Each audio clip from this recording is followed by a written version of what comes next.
Welcome to this episode of the Quiet Impact Podcast. This is where we nurture, empower, equip, inspire, and ignite the journey of introvert achievers that are making waves quietly but with impact. I'm your host, Stephanie Oden, and in the world that's often too loud, sometimes the true power lies in the quiet essence of what we achieve. And in today's episode, we're diving into the 7 mistakes that kill business success.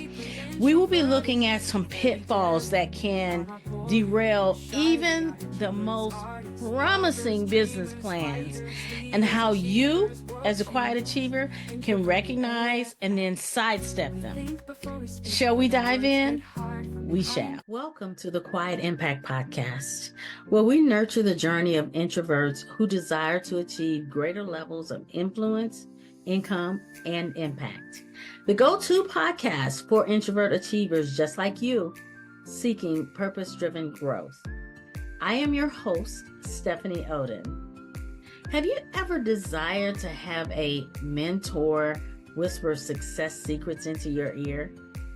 One with firsthand experience as a 6-figure corporate leader, expertise in entrepreneurship, and is an introvert? Tune into each episode where we will provide valuable insights into how introverts can effectively navigate life with full-time jobs, pursue career success, and delve into entrepreneurship. We will explore various business and career topics related to self-discovery, achieving success, and finding joy in the journey.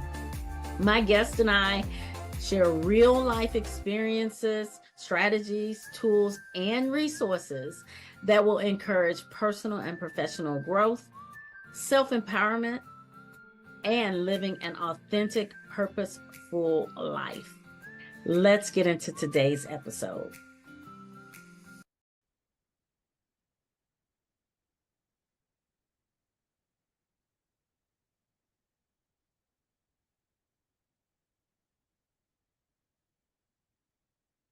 We are not shy, timid, or needing to be fixed. We are an introvert, and that is our superpower. Introverted AFF. Absolutely fabulous and feisty. Welcome to this episode of the Quiet Impact Podcast. And make sure you head over to my website, stephanieoden.com, and grab your copy of the Success Pillars for Quiet Achievers. It's a resource I created to help empower and equip quiet achievers to move forward in different areas of their life. In today's episode, let's explore 7 mistakes that kill business success. These are pitfalls that can disrupt even the most promising of business plans, and how you, as a quiet achiever, how you can recognize them and sidestep them. Number 7, expecting success to come all at once. One customer will take you to the top. One client will take you to the top. One contract will take you to the top. One whatever. It is so easy because we're full of knowing that we bring amazing gifts to the world, and we do. It's easy to pin our hopes on one grand gesture and believe that focusing all our energy on one thing will immediately and definitely lead to triumph. And when things don't pan out like we expect them to, disappointment can take over, and this impacts our vision of the future. Now, what can we do? Embrace a thoughtful plan and allow yourself to pivot, adjust, and grow.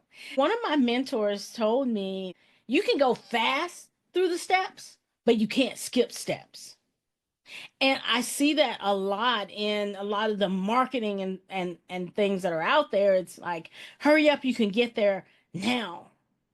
But you can't. You have to be able to move through the steps. Now, you can go faster, but the person that you're wanting to be and become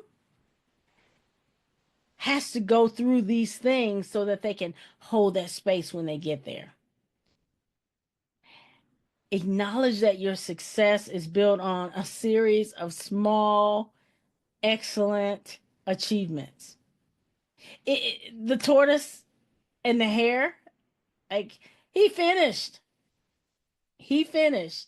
He won. The tortoise did. Small steps, staying focused. And it's so easy right now to get distracted and to be pulled into, I want to get there faster. I want that one client is going to get me there. Drop in the comments if this has ever been you or if this has resonated with you. Number 6, the fear of taking action and having it tied in with the survival trap. Think about it. Have you ever been frozen by indecision? And I said, don't jump into all the things, but by golly, you got to jump into something. And great opportunities come up, but you find yourself whispering, I just got to get through the day. I just got to get through the day. And there's a fear that rises up, and it often roots itself in the survivor mentality that's a little sneaky because there's a fear of taking action, and let me just get through the day. And that becomes your job of getting through the day. Let me just survive. It's a very subtle and subconscious and powerful spiral that will keep you stuck as if you're running in place. Let me just get through the day. Let me just get through the day. I'm not sure if I should take this action. The key is to empower yourself. Take a bold action. You've heard me talk about before, sometimes for confidence comes courage. When you take a bold action, things shift. When you make a decision, 50% of what you were worried about goes away. And 40% of it, when you take an action, goes away. And that leaves 10%. The odds are in your favor. Who wouldn't take that? Who wouldn't take a 90% chance? When you empower yourself and you take bold action with integrity, with your heart focused on your customers, you crack open a pathway for new discovery, new curiosity, new creativity, and new pathways for not only you to grow, but for you to create growing opportunities for those in your community, in your tribe. Now, remember, it is not about perfection. It is about continuous improvement. As a continuous improvement manager, which was one of the roles that I had in my career journey, it was all about innovation and improving. We wouldn't get there, but we would be better every year. In one of my positions, when they said, hey, we need to get to single digit defects, those of you that have experience in a manufacturing arena or in some type of lab arena, we would say, hey, we need to get to single defect percentage, single ppm defects. I at first didn't believe it. Every year we kept getting better. As a business owner, as a leader, to step out of that survival cycle, redefine your vision. What do you truly want? Embrace the vision and know that you're on the perfect path for where you are right now. And move through the hesitation. Move in momentum. An object in motion stays in motion. An object at rest stays at rest. Number 5, reluctance to spend. It takes money to make money. Sometimes the thing that kills the success is holding back on things that keep your business from growing and flourishing. You can't do all the things. Now, one of the things I teach and I talk to my community and I talk to my clients about is when you know where you'd like to go, pick where you want to go for that quarter. Look for what you need to invest in for where you want to go. So, for example, if it's, hey, how I want to grow my email list, spend your 90 days, invest in what it needs to take to get you there, and focus on that. If something else comes up, put a pin in it. It is important to spend wisely. I have not always spent wisely. I like personal growth. However, it's important to spend wisely. Now, what's wisely though? Definitely investing in coaching. You will get there quicker with coaching. You will. With marketing tools that allow you to leverage your time. Those are important to invest in and start where you need to start. These are areas that will help your business to thrive. And that's what you're looking for. Not applying what you learned is number 4. I had an opportunity to sit in a mastermind with John Assaraf, and he gave me the term shelf knowledge. The endless quest for knowledge can become a journey in itself that don't pay you. Okay. We gather insights from workshops and books, but the applied knowledge, that's the area of really taking you to that next level of business revenue, of clients, of satisfaction. Don't look for permission to start it. Don't look for permission to do the next thing. Put in practice what you've learned, one step at a time. Remember, be in motion, stay in motion. Shelf knowledge, no money. Remember that. Number 3, trying to do it alone. Now, this is a common myth that I had to deal with, that I had to get over. As an engineer, one of the things we get credited for is engineering things, inventing things. That was our badge of honor. But in reality, it's a collaboration. It's letting go of the solo mindset and looking at how can I create a team around me that not only lightens the load, that does things that I am not so good and so fast at, and enriches the journey. We're all getting better. And this could look a multitude of ways. I really didn't create collaborative opportunities until I got over the fact that I had to do it all. Now, some of it's like limiting belief, you got to work hard and all of those things. But ultimately, it came down to I thought it wouldn't be good if I didn't create it. That's a lie. I can leverage the collaborative resources. Mastermind, perfect example. I can leverage the creative intelligence of other people. When I know what I bring to the party, I know that I add value. I know that I can do it alone, but I don't need to do it alone. Does that resonate with you? Drop a comment if you have been in the position where you've not been applying what you learned. And then when you did, you're trying to do it alone. Number 2, ineffective communication. The best ideas are shared with clarity and enthusiasm.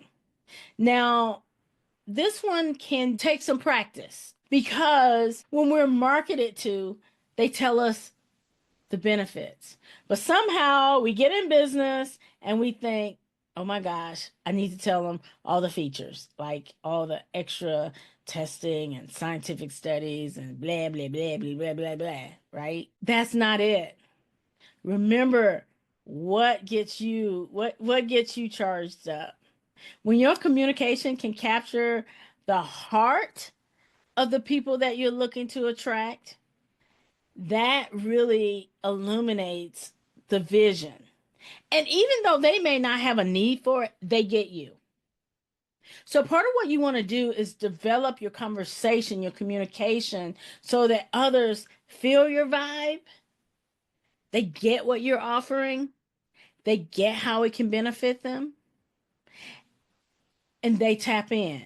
Now, I am not saying you're going to get off this podcast and you're going to be able to do all this instantly. I am presenting it to you so you have an idea. So you have an idea of areas that you need to work on when you meet with your coach or when you and I sit down and have a clarity session. If you go to my website, there's a place on there where you can get on my calendar. So we can have a discussion about these and how they may be showing up for you. And then number one, I've seen it with my clients. I've seen it with those that weren't my clients. The number one mistake that will kill business success is being disconnected from what you're offering. Meaning, everybody else was selling it, so you thought you'd sell it too. Everybody else was offering it, so you decided you would offer it too. When you are disconnected, customers feel it. They see it. It's a vibe. It's amazing how this works. Oh, you're like, they are not even drinking their own Kool-Aid. Now, when you're truly aligned with what you're selling, this connection builds stronger customer relationships and more authentic interactions. I was in a book, Selling from Your Comfort Zone. I was one of the featured thought leaders in that book, really speaking into the heart of the community that I serve. And this was one of the things we talked about, being authentic, being disconnected. And when you align your business with your core beliefs, a natural confidence comes out and it resonates with your audience. That's one of the areas that when I do an ideal customer intensive, when you come out of that, you have a confidence about who you are and who you're meant to serve. And that clarity sets you up to allow you to navigate around some of the other possible mistakes that I've shared with you out of these top 7. That's the 7 areas. That's not all of them. Those are some of the top ones that can kill your business success. I was talking to a client recently and I said, it's a journey. There's days when it's going to be up, it's going to be down, when it's going to be circular, when it's going to be non-existent. You're going to have those. And the key is to continue to move in progress and recognize the pitfall. Yeah, you might have fell in that pothole the first time you rode down that road, but the next time you rode over that road, you remember there's a pothole here. At the same time, remembering that your alignment and your connection with what you do, that is the catalyst to help you to be able to serve from a heart-centered place the people you're called to serve, and it help you to position them to be more successful, whether it's with their wealth, their health, or their life. However you choose to show up in the capacity of service to those you are called to serve. I hope this makes sense. Let me know in the comments what you were able to take away. Take care, and we'll talk soon. That's it for today's episode of the Quiet Impact Podcast. If you found our discussion enlightening and would like to continue looking at what it means to be a quiet achiever, remember to subscribe to our podcast, leave a comment. I like hearing from you. And thank you for listening, watching, and subscribing. We'll catch you next time on the Quiet Impact Podcast.